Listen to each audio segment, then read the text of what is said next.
তিনিচুকীয়ালৈ গৌৰৱ কঢ়িয়াই আনিলে শ্ৰীপুৰীয়াৰ গংগোত্ৰী চেতিয়া ফুকনে। মুম্বাই কাৰ্নিভেলত অনুষ্ঠিত হোৱা ছেমি ক্লাছিকেল ভাৰত নাট্যমত অংশগ্ৰহণ কৰি বেষ্ট এৱাৰ্ডৰ লগতে বলিউড আইকনিক ষ্টাৰ এৱাৰ্ড লাভেৰে ডুবাই কাৰ্নিভেললৈ নিৰ্বাচিত হৈ তিনিচুকীয়ালৈ গৌৰৱ কঢ়িয়াই আনিলে শ্ৰীপুৰীয়াৰ নিবাসী প্ৰদীপ চেতিয়া ফুকন আৰু জ্যোতিৰেখা গগৈ চেতিয়া ফুকনৰ কন্যা গংগোত্ৰী চেতিয়া ফুকনে। ৱাডিং ৱাৰ্ডছৰ ছিনিয়ৰ ছেকেণ্ডাৰী স্কুলৰ একাদশ শ্ৰেণীৰ বিজ্ঞান শাখাৰ ছাত্ৰী গংগোত্ৰী চেতিয়াৰ সাফল্যত উৎফুল্লিত পিতৃ মাতৃ তথা পৰিয়ালবৰ্গৰ লগতে সমূহ অঞ্চলবাসী। প্ৰায় 4 বছৰ বয়সতে নৃত্যৰ লগত পৰিচয় হোৱা গংগোত্ৰীয়ে বৰ্তমান নৃত্যৰ গুৰু মুকুল আহমেদৰ তত্বাৱধানত আনুষ্ঠানিকভাৱে নৃত্যৰ শিক্ষা গ্ৰহণ কৰি আছে। গংগোত্ৰী চেতিয়া ফুকন, মই বাডিং ৱাৰ্ডছত পঢ়ি আছোঁ। মই এই বছৰ জুলাই মাহত মই সংস্কৃতি সংগমত মই ভাগ লৈছিলোঁ। তাত মই গুৱাহাটীত মানে নেক্সট ৰাউণ্ড পাৰ কৰিলোঁ। তাত মই তাৰপিছত মুম্বাই যাবলৈ পাইছোঁ। মুম্বাইত মই তাৰপিছত আকৌ তাৰ নেক্সট ৰাউণ্ড পাৰ হৈছে, তো সেইকাৰণে মই তাৰ কাৰণে ডুবাই যাবলৈ পাম। তো মই গুৱাহাটীত মই যেতিয়া লৈছিলোঁ তাত মই 2টা ডান্স পাৰফৰ্ম কৰিছিলোঁ। তাত এটা ভাৰতনাট্যম আৰু এটা ছেমি ক্লাছিকেল। ছেমি ক্লাছিকেলটো মই বেছটো ভাৰতনাট্যম লৈছিলোঁ। তো তাত মই 2টা এনেকৈ পাইছিলোঁ, এটা বেষ্ট 2টা বেষ্ট এৱাৰ্ড। তাৰপিছত মই তাৰ পৰা মুম্বাইত এটা পাৰফৰ্ম কৰিলোঁ। তাত মই চ'ল' পাৰফৰ্মেঞ্চ, তাত ছেমি ক্লাছিকেল এজ এ বেছ ভাৰতনাট্যম, তাতো মই বেষ্ট সেইটো পাইছোঁ। তাৰপিছত তাৰপৰা মই ডুবাই যাবলৈ পাইছোঁ। মোৰ গুৰু ডক্টৰ মুকুল আহমেদ ছাৰ হয়। সেই ছাৰৰ মই বহুত থেংকফুল আছোঁ তাৰ কাৰণে। সেইটো মই ক্লাছ 6 মানৰ পৰা মই আৰম্ভ কৰিছোঁ।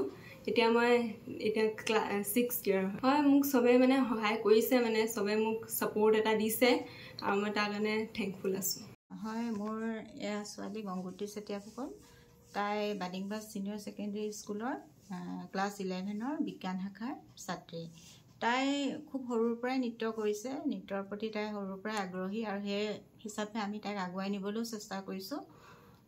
তাই প্ৰায় 4 বছৰমানৰ পৰা তাই মঞ্চত উঠিছে আৰু সেই হিচাপত আমি যিমানখিনি পাৰোঁ সিমানখিনি সহায় কৰিছোঁ। সেই ক্ষেত্ৰত মই তাই মানে আগুৱাই যোৱাত যিসকল শুভাকাংক্ষীয়ে আমাক ইমান সহায় কৰিছে, ছাপোৰ্ট কৰিছে, মৰম কৰিছে, আশীৰ্বাদ দিছে, সকলোলৈ এই মুহূৰ্তত মই অন্তৰেৰে তেওঁলোকক ধন্যবাদ জ্ঞাপন কৰিছোঁ। তাইৰ গুৰু ডক্টৰ মুকুল আহমেদ ছাৰলৈও মই ধন্যবাদ জ্ঞাপন কৰিছোঁ। লগতে আমাৰ যিজন ইষ্ট দেৱতা ভগৱানকো মই এই মুহূৰ্তত আমাৰ পৰিয়ালৰ তৰফৰ পৰা সেৱা জনাইছোঁ। তাই যাতে ভৱিষ্যতে এনেকৈ আৰু আগুৱাই যাব পাৰে। তাইৰ যিটো ইচ্ছা, তাইৰ যিটো লক্ষ্য, সেই লক্ষ্যত যাতে তাই নৃত্যৰ জৰিয়তে কিছু সংখ্যক হ'লেও তাই আগুৱাই গৈ নিজৰ লক্ষ্যত উপনীত হ'ব পাৰে, তাৰ বাবে মই সকলোৰে পৰা আশীৰ্বাদ বিচাৰিছোঁ। আমি জুলাই মাহত গুৱাহাটীলৈ গৈছিলোঁ। গুৱাহাটীত সংস্কৃতি সংগমত তাই 2টা নৃত্য কৰিছিলে। সেই 2টা নৃত্যতে তাই বেষ্ট এৱাৰ্ড পাই মুম্বাই কাৰ্নিভেললৈ তাই নিৰ্বাচিত হ'ল আৰু মুম্বাই কাৰ্নিভেললৈ নিৰ্বাচিত হোৱাত আমি 11 ডিচেম্বৰ মুম্বাইত মানে এটা তাই ডান্স কৰিবলৈ সুবিধা পালে আৰু তাতো তাই মুম্বাই কাৰ্নিভেলতো তাই ভাৰতনাট্যম বেছ কৰি ছেমি ক্লাছিকেল ডান্স কৰিলে। তাত তাই বেষ্ট এৱাৰ্ডটো পালে আৰু এটা তাই বলিউড আইকনিক ষ্টাৰ এৱাৰ্ড এটা পালে। যিসকল মানে বলিউড কৰিঅ'গ্ৰাফাৰ আহিছিলে তেওঁলোকৰ পাৰফৰ্মেঞ্চ চাই এটা মানে এৱাৰ্ড প্ৰদান কৰিছে। সেইটো পোৱাৰ কাৰণে আমি মানে নথৈ আনন্দিত হৈছোঁ। যিহেতু গুৰুৱে কিবা এটা ক্ষেত্ৰত তাইক দেখি আগবঢ়াই নিছে, গুৰুৰ কৃপাতে আজি আমি ইমানখিনি আগুৱাই যাবলৈ সক্ষম হৈছোঁ আৰু তাৰ কাৰণে মই সকলোলৈকে ধন্যবাদ জ্ঞাপন কৰিছোঁ।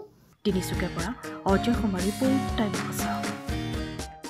সময়ৰ খবৰ সময়ত পাবলৈ ফ'ল' কৰক টাইম অফ আছাম।